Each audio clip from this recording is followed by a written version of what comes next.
Welcome to the Slop Temple. We pray this video helps. In this video, I will explain how to make pudding powder. First, you'll want to gather your dry ingredients, focusing on staples like granulated sugar and cornstarch. It's crucial that everything is finely ground to ensure a silky smooth texture in your final pudding. Once prepared, combine all components thoroughly, mixing until you achieve a perfectly uniform blend.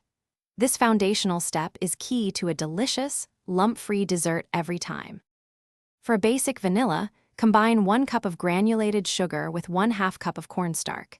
To enhance creaminess, incorporate 1/4 cup of powdered milk.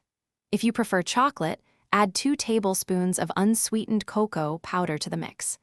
Whisk these dry ingredients together until they are completely integrated. This precise combination ensures a consistent and delightful pudding base. To achieve a classic vanilla flavor, stir in 1 teaspoon of vanilla powder. For exciting variations, you can experiment with spices like cinnamon or a pinch of nutmeg.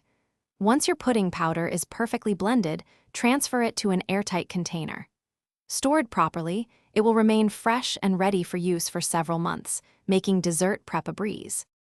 To prepare pudding, whisk 2 tablespoons of your homemade powder into 1 cup of cold milk.